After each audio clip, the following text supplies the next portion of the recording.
Assalamualaikum warahmatullahi wabarakatuh. Selamat datang siswa baru. Selamat bergabung di SMP Negeri 1 Poncol. Semoga kalian senantiasa diberikan kesehatan. Amin. Kali ini saya akan menyampaikan materi wawasan Wiyata Mandala. Apa itu wawasan Wiyata Mandala? Wawasan artinya suatu pandangan atau sikap yang mendalam terhadap suatu hakikat. Wiyata artinya pendidikan. Mandala adalah tempat atau lingkungan. Jadi, Wiyata Mandala adalah sikap menghargai dan tanggung jawab terhadap lingkungan sekolah sebagai tempat penuntut ilmu pengetahuan. Unsur-unsur Wiyata Mandala: 1. Sekolah merupakan lingkungan pendidikan. 2. Kepala sekolah mempunyai wewenang dan tanggung jawab penuh atas penyelenggaraan pendidikan dalam lingkungan sekolah. 3. Antara guru dan orang tua siswa harus ada saling pengertian dan kerjasama erat untuk mengemban tugas pendidikan atau hubungan yang serasi. 4. Warga sekolah di dalam maupun di luar sekolah harus menjunjung tinggi martabat dan citra guru. 5. Sekolah harus bertumpu pada masyarakat sekitarnya dan mendukung antar warga. Sekolah dan fungsinya. Sekolah merupakan tempat penyelenggaraan PBM, menanamkan dan mengembangkan berbagai nilai ilmu pengetahuan, teknologi, dan keterampilan. Sekolah merupakan lembaga pendidikan formal tempat berlangsungnya PBN untuk membina dan mengembangkan 1. Ilmu pengetahuan dan teknologi, 2. Pandangan hidup dan kepribadian, 3. Hubungan antar manusia dengan lingkungan atau manusia dengan Tuhannya, 4. Kemampuan berkarya. Fungsi sekolah. Fungsi sekolah adalah sebagai tempat masyarakat belajar karena memiliki aturan atau tata tertib kehidupan yang mengatur hubungan antar guru, pengelola pendidikan siswa, dan PBM untuk mencapai tujuan pendidikan yang telah ditetapkan dalam suasana yang dinamis. Ciri-ciri sekolah sebagai masyarakat belajar adalah: 1. Ada guru dan siswa, timbulnya PPM yang tertib. 2. Tercapainya masyarakat yang sadar, mau belajar dan bekerja keras. Dan yang ketiga adalah terbentuknya manusia Indonesia seutuhnya. Prinsip sekolah. Sekolah sebagai Wiyata Mandala selain harus bertumpu pada masyarakat sekitarnya, juga harus mencegah masuknya paham dan perbuatan yang secara sadar atau tidak dapat menimbulkan pertentangan antara sesama karena perbedaan suku, agama, asal-usul, keturunan, tingkat sosial ekonomi, serta perbedaan paham politik. Sekolah tidak boleh hidup menyendiri, melepaskan diri dari tantangan sosial budaya dalam masyarakat tempat sekolah itu berada. Sekolah juga menjadi suri tauladan bagi kehidupan masyarakat, serta mampu mencegah masuknya sikap dan perbuatan yang akan menimbulkan pertentangan. Untuk itu, sekolah memiliki prinsip-prinsip sebagai berikut. 1. Sekolah sebagai wadah atau lembaga yang memberikan bekal hidup. Dalam hal ini, sekolah seharusnya bukan hanya sekedar lembaga yang mencetak para intelektual muda, namun lebih dari itu. Sekolah harus menjadi rumah kedua yang memberikan pelayanan dan pengalaman tentang hidup, mulai dari berorganisasi, bermasyarakat, pendidikan lingkungan hidup, atau bahkan pengalaman hidup yang sesungguhnya. Yang kedua, sekolah sebagai institusi, tempat peserta didik belajar di bawah bimbingan pendidik. Bimbingan lebih dari sekedar pengajaran. Dalam bimbingan, peran pendidik berubah dari seorang pendidik menjadi seorang orang tua, bahkan menjadi seorang kakak. Yang ketiga, sekolah sebagai lembaga dengan pelayanan yang adil, merata bagi stakeholdernya.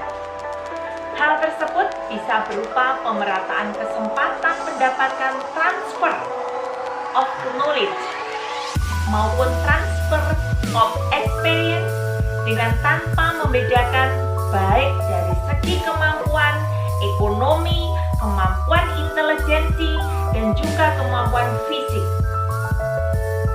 Gagasan sekolah inklusi. Yang keempat, sekolah sebagai lembaga pengembangan bakat dan minat siswa. Prinsip ini sejalan dengan teori multiple intelligence yang memandang bahwa kecerdasan intelektual bukan satu-satunya yang perlu diperhatikan oleh lembaga pendidikan, terutama sekolah. Namun, kemampuan bersosialisasi, kemampuan kinestetik, kemampuan seni, dan kemampuan-kemampuan lainnya juga perlu diperhatikan secara seimbang. 5. Sekolah sebagai lembaga pembinaan potensi di luar intelijensi. Peningkatan kemampuan intelektual, emosional, maupun kemampuan-kemampuan lainnya mendapat perhatian yang seimbang. 6. Sekolah harus memberikan perhatian serius untuk mengembangkan kemampuan emosional dan sosial, kemampuan berkomunikasi dan berinteraksi, kemampuan bekerja sama dalam kelompok, dan lain-lain. 7. Sekolah sebagai wahana pengembangan sikap dan watak. Sikap sederhana, jujur, terbuka, penuh toleransi, rela berkomunikasi dan berinteraksi, ramah tamah dan bersahabat, cinta negara, cinta lingkungan, siap membantu, khususnya pada yang kurang beruntung, merupakan sikap dan watak yang perlu dibentuk di dalam lingkungan sekolah. 8. Sekolah sebagai wahana pendewasaan diri. Di dalam dunia yang berubah begitu cepat, salah satu kompetensi dasar yang harus dimiliki tiap peserta didik adalah kompetensi dasar, belajar secara mandiri. Dengan proses pendewasaan yang diberikan di sekolah, pendidik tidak lagi perlu menjejali pemikiran peserta didik dengan perintah. Lebih dari itu, peserta didik akan mendapatkan sesuatu yang jauh lebih besar ketika ia mencari dan mendapatkan apa yang ia butuhkan untuk hidupnya. Dan yang terakhir, yang 9, sekolah sebagai bagian dari masyarakat belajar, learning society. Sekolah bukan hanya sebagai tempat pembelajaran bagi peserta didik, namun juga seharusnya sekolah mampu menjadi pusat pembelajaran bagi masyarakat di lingkungan sekitar. Penggunaan sekolah. Sekolah sebagai suatu lembaga pendidikan yang diperuntukkan sebagai tempat proses kegiatan belajar mengajar, tidak diperbolehkan dijadikan sebagai tempat satu ajang promosi atau penjualan produk-produk perniagaan yang tidak berhubungan dengan pendidikan. Yang kedua, sekolah merupakan lingkungan bebas rokok bagi semua pihak. Yang ketiga, penyebaran aliran sesat atau penyebarluasan aliran agama tertentu yang bertentangan dengan undang-undang. Yang keempat, propaganda politik atau kampanye. Yang kelima, syuting film atau sinetron tanpa seizin pemerintah daerah. 6. Kegiatan-kegiatan yang dapat menimbulkan kerusakan, perpecahan, dan perselisihan sehingga menjadikan suasana sekolah tidak kondusif. Penataan Wiata Mandala dalam upaya ketahanan sekolah. 1. Ketahanan sekolah lebih menitik beratkan pada upaya-upaya yang bersifat preventif. Yang kedua, untuk menjadikan sekolah sesuai dengan tujuan dan fungsinya, perlu dilakukan penataan Wiata Mandala di sekolah melalui langkah-langkah.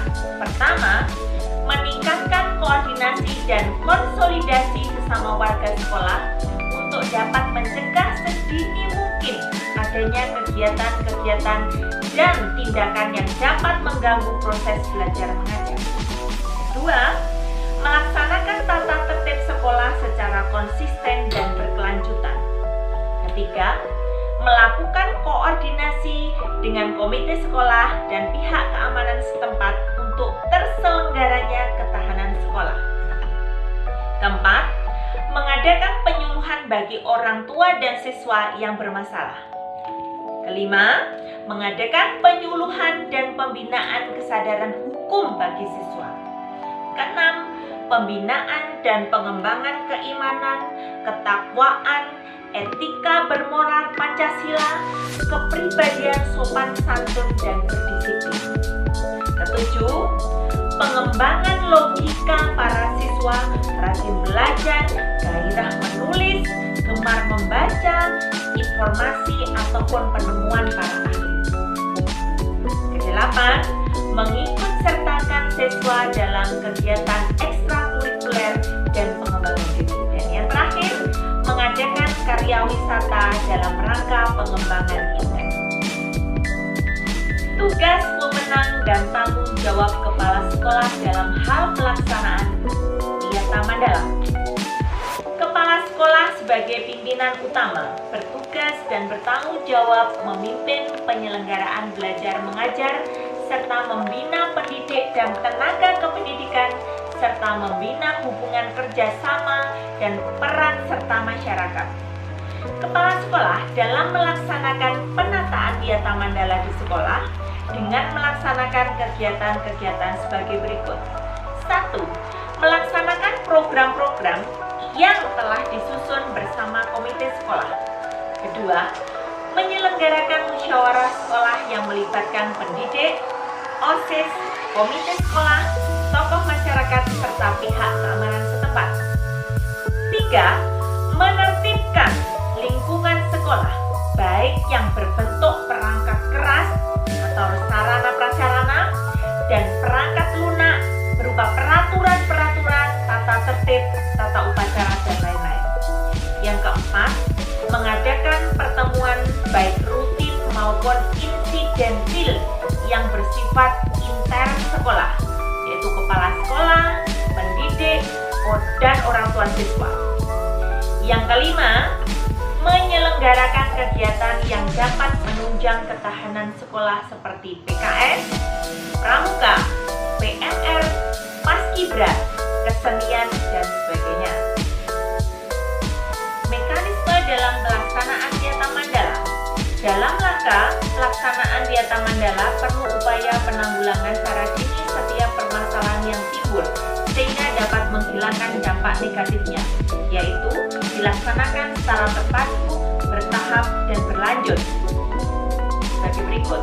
1. Tahap preventif, upaya untuk meningkatkan peluang-peluang yang dapat memungkinkan terjadinya kasus-kasus negatif di sekolah melalui 1. Memelihara sekolah dan lingkungan sekolah serta menciptakan kebersihan dan ketertiban agar siswa merasa nyaman dan menyenangkan dan tidak ada tempat tertentu yang dijadikan siswa untuk hal-hal yang negatif.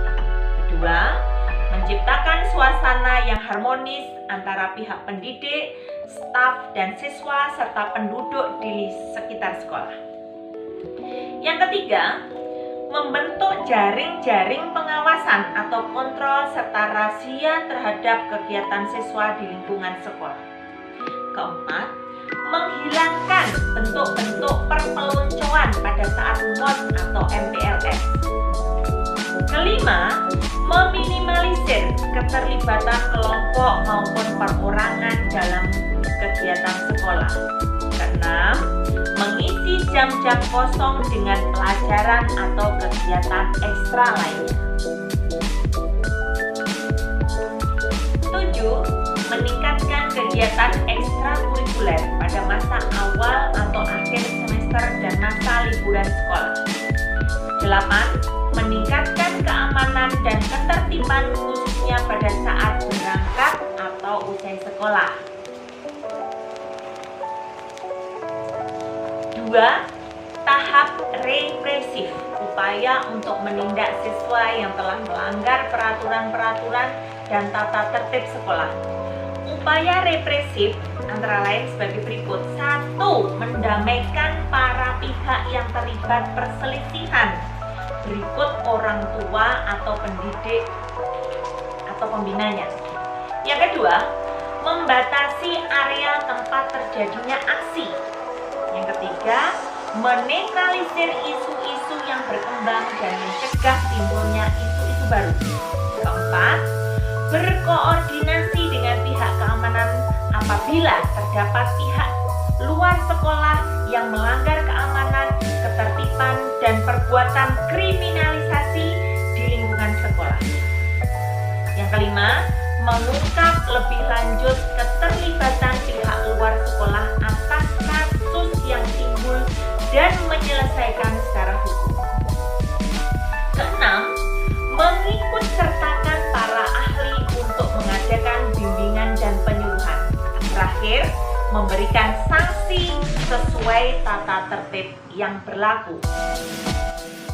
Demikian tadi materi yang saya sampaikan. Jangan lupa untuk mengerjakan soal-soal yang ada di Classroom dalam bentuk Google Form. Sebelum saya akhiri, dalam era pandemi, jangan lupa untuk selalu melaksanakan 6M. Memakai masker, mencuci tangan, menjaga jarak, menjauhi kerumunan, mengurangi mobilitas, dan menghindari makan bersama. Terima kasih. Wassalamualaikum warahmatullahi wabarakatuh.